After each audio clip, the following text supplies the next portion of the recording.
Good evening, everyone. Tonight's story is The Legend of Safer 3. This is the introduction to our Safer 3 characters who are going to follow us through the rest of the week and into the month for the rest of our Water Safety Month.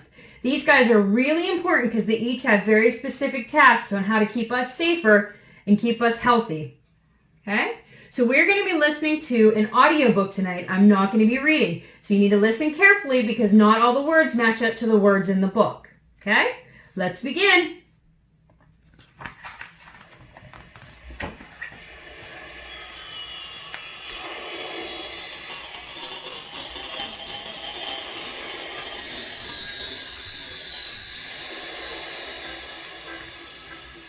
Once upon an ocean blue, there were 3 good pals, through and through. One was from the ocean, but not the other 2. They were just visiting because, well, that's what friends do. Which one's from the ocean? Can you guess who? One day, while they were swimming and splashing around, they were all startled by a loud whirling sound. Timmy looked far and Gilbert looked near, and Sammy looked too as he covered his ears. But it wasn't until they looked to the shore that they saw what all the commotion was for.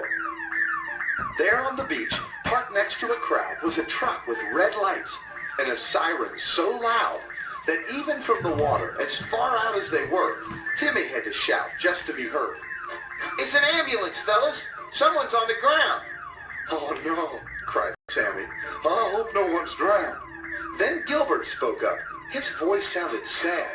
"Well, I hope it ain't a young'un, 'cause that would be bad." Just then they heard what they hoped they would hear.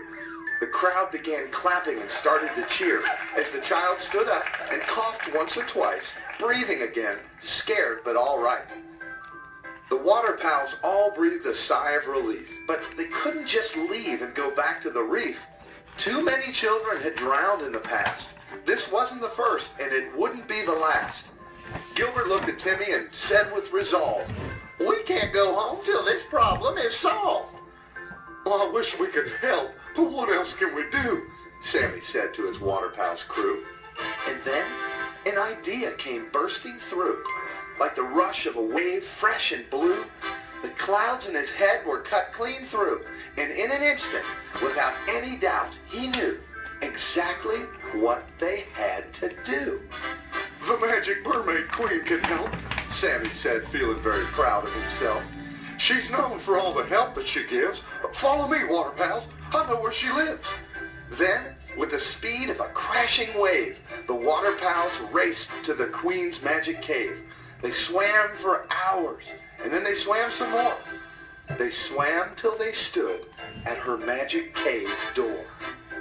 The door seemed as big as the biggest blue whale, with carvings of sea life and oysters and snails.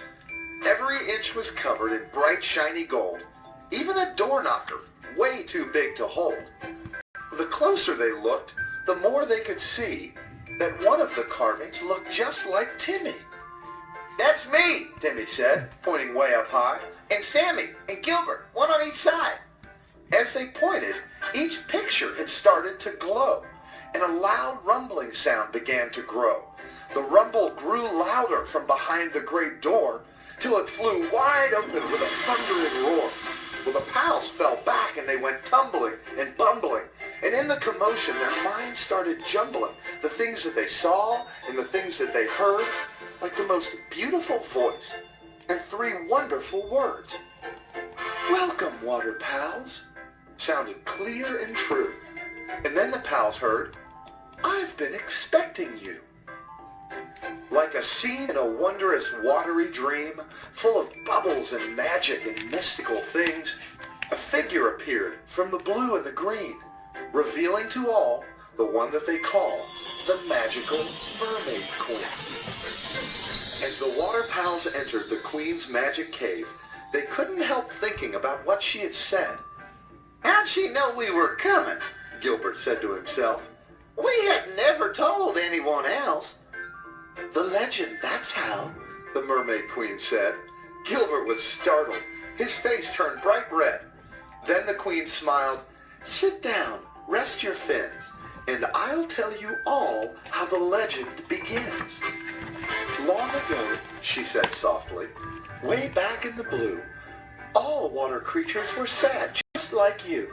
From oceans to lakes and rivers and streams, they were very upset by the things they had seen. Well, everyone knew kids could drown, she went on, but not teaching them to be safe seemed so wrong. People said kids were too young to be taught. The younger the better, the water pals thought. Well, that's right, the Queen said, with a smile on her face. But try telling that to the whole human race. When you live in the water and play in the kelp, it's hard to imagine a way you can help. Well, Timmy and Gilbert and Sammy agreed, and their hearts grew more heavy for children in need. They'd come all this way to answer the call, but this legend, they feared, would be no help at all. Fear not, said the Queen. My story's not through. The rest of the legend is all about you. The water pals couldn't believe what they heard, so they sat and they listened to the Queen's every word. One day, she whispered, an old book was found near a family of clams digging under the ground. Father Clam took the book back to his bed, then opened the cover to read what it said, and it read, someday, somewhere, when the tide is right, and the stars align on a moonlit night, 3 water pals will all take flight to seek out a queen and her magical might. A song will be sung that will change all 3 from the pals that they were to what they would be.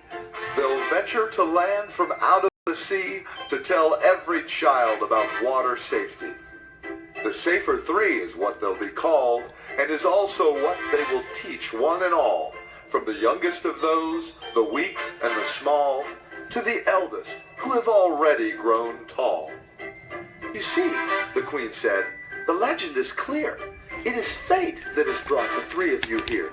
So if you believe, and your hearts are pure, I'll give you all what you came here for.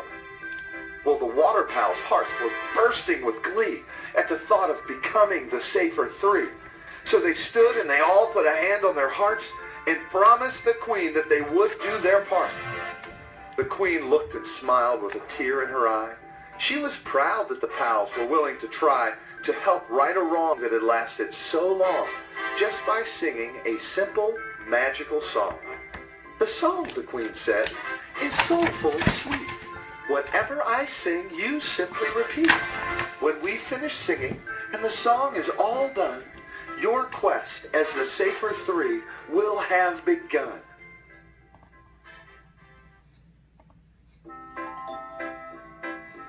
When they finished singing the very last line, something magical happened that seemed to stop time. One shiny fairy fish appeared from the blue. It swam around the pals, and then there were 2, swimming and swirling and circling some more, until the pals noticed that now there were 4. Well, by the time the 5th fairy fish had arrived, it was clear that by then there were way more than 5. There were hundreds and thousands, too many to count, like a silver tornado surrounding the pals. Through the swirling of fish, it was plain to see that the water pals were becoming the Safer 3. You could see Gilbert and Timmy and Sammy too, and all of the changes they were going through. Okay, and that concludes part 1. So we're going to learn about how the Safer 3 become the magical creatures tomorrow. Thanks for listening.